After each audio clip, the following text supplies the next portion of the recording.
pessoal, bem-vindos a mais uma aula e hoje a gente vai falar um pouquinho sobre as bactérias. Afinal, elas são mocinhas ou vilãs? Para descobrir se elas são mocinhas ou vilãs, a gente vai separar por tópicos, tá? Estética, saúde pública, ecologia, biotecnologia, para a gente tentar entender um pouquinho o papel dessas mocinhas, ok? Então primeiro a gente vai falar um pouquinho sobre saúde pública, né? Imagina, você fica doente, tem alguma infecção bacteriana, você vai no médico e ele te receita um antibiótico. Geralmente, a receita é de 7 a 10 dias. Você começa a tomar um antibiótico, no segundo, terceiro dia você já se sente bem e pensa, para que eu vou ficar tomando isso? E para de tomar. Na verdade, você não sabe o que está acontecendo dentro do seu corpo, mas eu vou explicar. Quando a gente tem uma infecção bacteriana e a gente toma um antibiótico, na verdade, as bactérias, elas são divididas. Algumas têm maior nível de resistência, outros têm menor nível de resistência em relação aos antibióticos. Quando a gente começa a tomar antibiótico, na verdade, a gente começa a eliminar aquelas que têm baixa resistência ao antibiótico. E por isso tem que ser 10 dias, porque quanto mais tempo a gente toma, maior o número de bactérias que a gente consegue eliminar, incluindo das menos resistentes a mais resistentes. Quando a gente não toma direitinho do jeito que o médico prescreveu, fica no nosso organismo aquelas mais resistentes. E essas bactérias mais resistentes, elas começam a se multiplicar. E aí, em vez de você acabar com a infecção, você pode agravar essa infecção. Pior que isso, dependendo da quantidade de antibióticos que você toma, se você tomar antibióticos descontroladamente, essas bactérias podem inclusive ficar totalmente resistentes a esse antibiótico. E aí esse antibiótico já não vai mais servir para você. Existe então uma evolução tanto das bactérias resistentes ao antibiótico, quanto dos homens tentando cada vez mais desenvolver antibióticos mais fortes que consigam acabar com essas bactérias.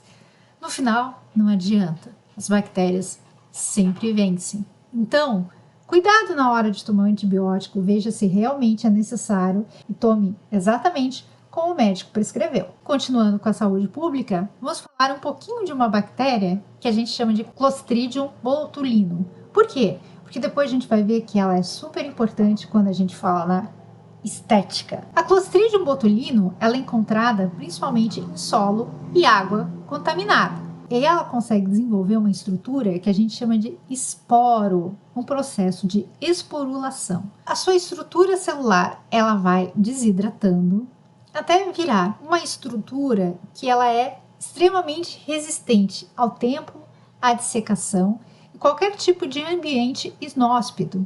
E ela fica lá como se fosse morta, mas ela fica latente. E quando ela encontra um ambiente favorável, ela consegue se desenvolver. Muitas vezes esses esporos eles são resistentes até vários tipos de processos de desinfecção e desinfestação. A Clostridium botulinum, quando ela encontra baixos níveis de oxigênio, ela consegue liberar uma toxina que a gente chama de toxina botulínica, que é a causadora do botulismo. O botulismo é uma doença extremamente grave, porque essa toxina ela consegue paralisar os músculos. Então, a partir disso, você tem vários sintomas. Dificuldade de engolir, fraqueza facial, paralisia, muitas vezes paralisia cardíaca, paralisia respiratória, lembrando que a gente consegue respirar graças ao músculo do diafragma, podendo levar à morte. Então, é muito importante você tomar os devidos cuidados.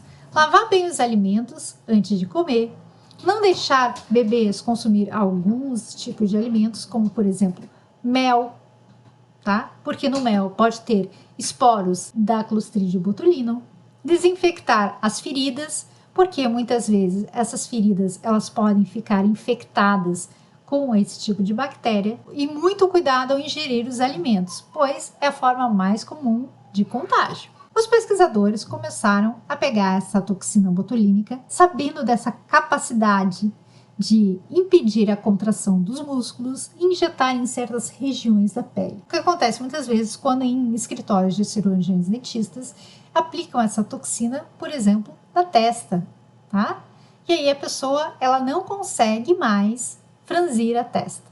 o que dá um aspecto de rejuvenescimento. Também não podemos deixar de falar na área de biotecnologia da produção de iogurte, né? Afinal, todo mundo já deve ter lido quando vai tomar o Yakult, lactobacilos vivos. Os lactobacilos, na verdade, ajudam na confecção do queijo do iogurte pelo fato deles fazerem um processo chamado de fermentação lática. Lactobacilos também ajudam na digestão, uma vez que nós possuímos uma flora intestinal, ou seja, existem um conjunto de bactérias dentro do nosso corpo. Os cientistas chegam a afirmar que existe mais bactérias do que o número de células dentro do nosso corpo. Então, nós somos um ecossistema para elas, ok? Então, existem bactérias no nosso sistema genital, no nosso sistema urinário, na nossa pele e principalmente no nosso intestino. E é ele que ajuda a digestão, a absorção de alimentos, a produção de algumas vitaminas e aumentar a nossa capacidade imune. Dentro do nosso intestino podem existir boas bactérias e bactérias ruins. E como é que você vai fazer com que você tenha mais boas bactérias do que ruins? Cuidando da sua alimentação. Na verdade, a gente é o que a gente come.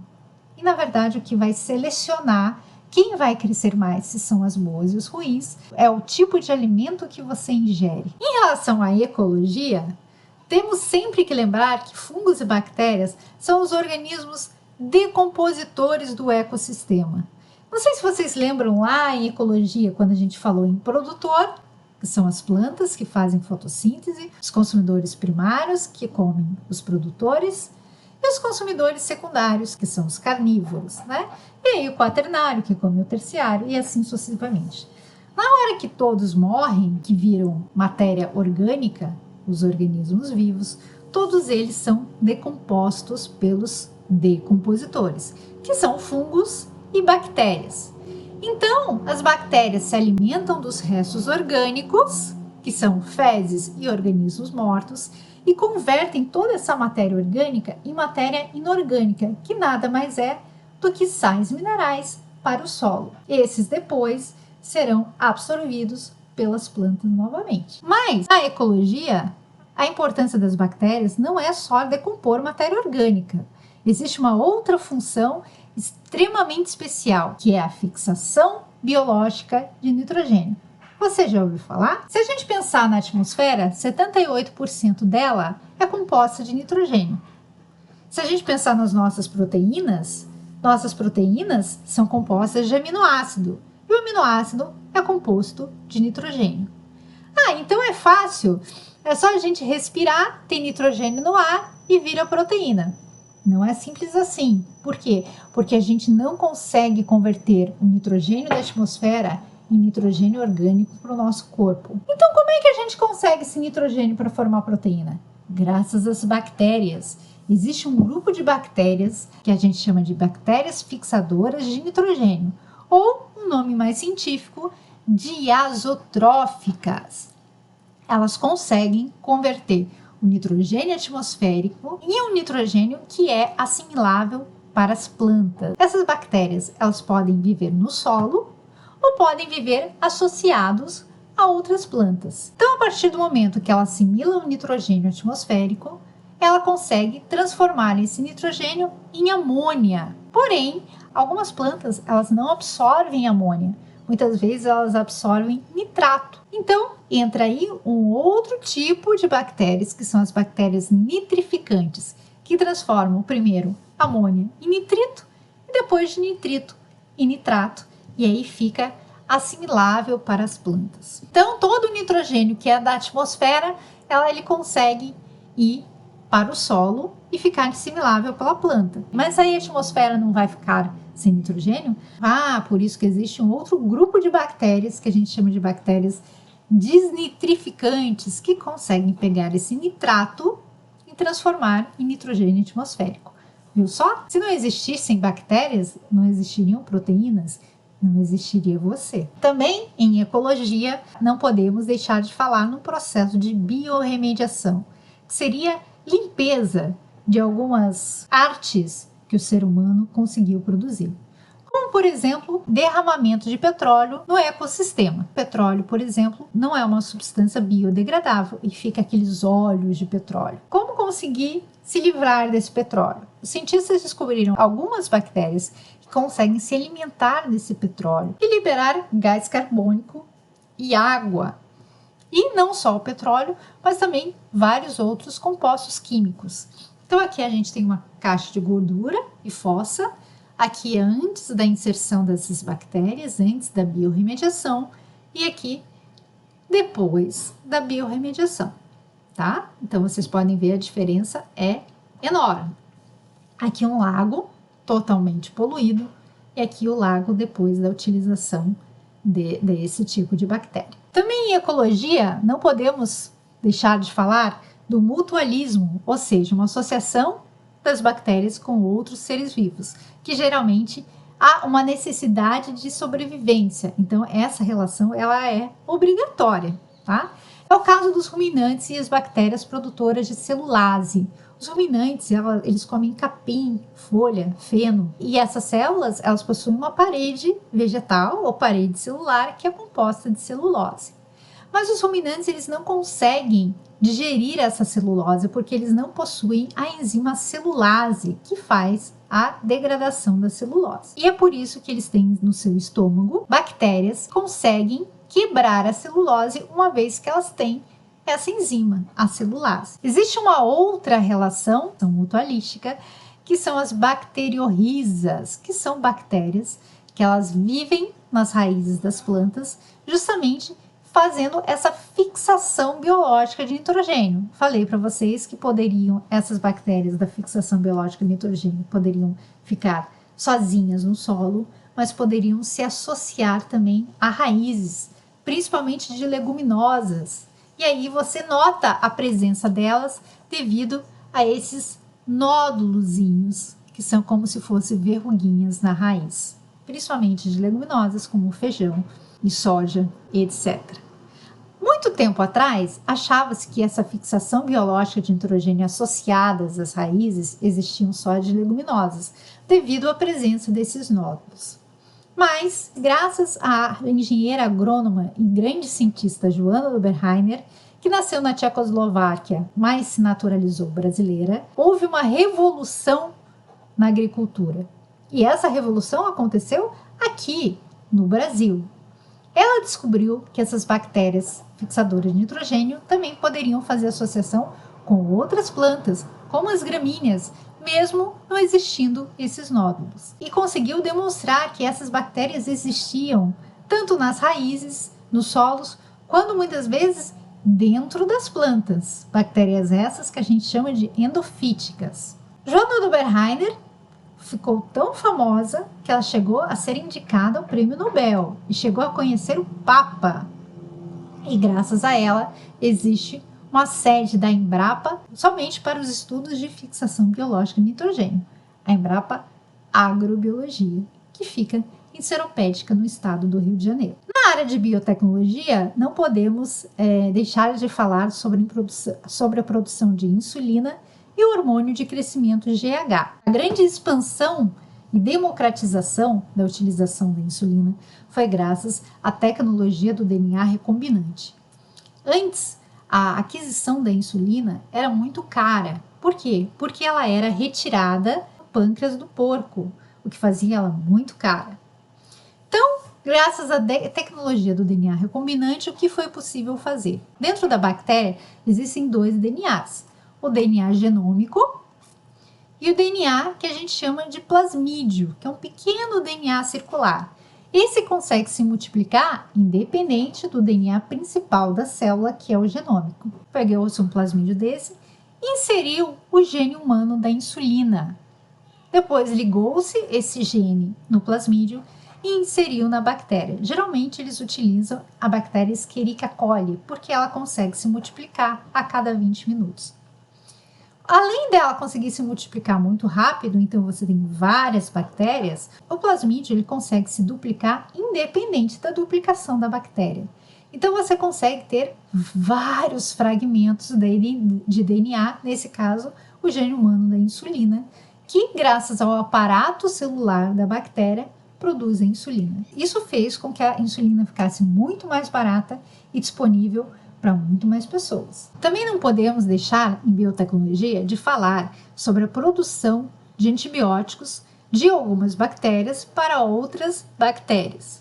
É o caso da streptomicina, que foi descoberto por Waxman, o que fez com que ele ganhasse o prêmio Nobel em 1952. Esse antibiótico é produzido por uma bactéria chamada Streptomycina grisel. E esse antibiótico é muito utilizado principalmente contra o Mycobacterium tuberculosis, que é o agente infeccioso da tuberculose. E por último, falando das bactérias mocinhas, não poderia deixar de enaltecer as cianobactérias. Os cientistas acham que as cianobactérias elas surgiram há muitos anos atrás, mais ou menos 3,5 bilhões de anos atrás.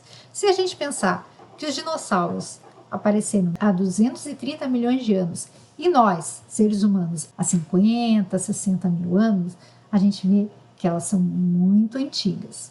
É como se, desde o surgimento da Terra até aqui, tivesse 24 horas, elas surgiram às 5 horas da manhã, os dinossauros às 10 horas da noite e nós às 11 horas e 59 minutos. Ou seja, elas são muito antigas.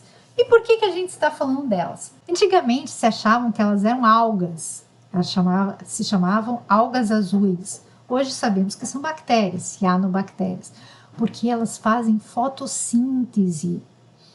Então, na atmosfera primitiva, que não existia oxigênio, elas conseguiram captar o CO2, o gás carbônico, e liberar pela primeira vez oxigênio. E a atmosfera começou a ter oxigênio, o que fez com que existisse a possibilidade de surgimento dos primeiros seres vivos aeróbios, ou seja, respiradores que utilizam o oxigênio. Isso fez com que você tivesse o surgimento de formas de vidas muito mais complexas. Até hoje existem cianobactérias em vários ecossistemas, mas infelizmente grande quantidade de substâncias químicas e matéria orgânica jogadas em rios faz com que elas possam se proliferar e elas podem liberar diversas toxinas. Como nem tudo são flores, afinal, o início da nossa fala foi se elas são mocinhas ou vilãs, também temos que falar das principais doenças causadas por bactérias. E assim como a gente viu no vírus, a gente vai separar por sistemas e por órgãos. Então, primeiro associados à pele, a gente tem a acne. Sim, acne são várias bactérias infectando o seu rosto. E a erisipela. Em relação ao sistema nervoso, a gente já viu o botulismo, temos o tétano, a meningite e a hanseníase, também chamada antigamente como lepra. Em relação ao sistema cardiovascular e linfático, temos a gangrena gasosa, a febre reumática, a febre maculosa, a peste bubônica e o tifo. Em relação ao sistema respiratório, falamos um pouco da tuberculose, mas temos também a pneumonia, a coqueluche e o antraz. Em relação ao sistema digestivo ou digestório, temos a cárie, que é a mais conhecida, né? Mas também temos a cólera, a febre tifoide, a salmonela, a disenteria e a doença péptica causada pelo famoso Helicobacter pylori. Em relação ao sistema urinário, muitas mulheres são acometidas da cistite ou infecção urinária. Mas também temos a leptospirose, associadas ao sistema genital. E aqui eu trouxe para vocês 3 doenças. A sífilis, que também é passada para o bebê, caso a mulher esteja grávida, o cancro mole e a gonorreia.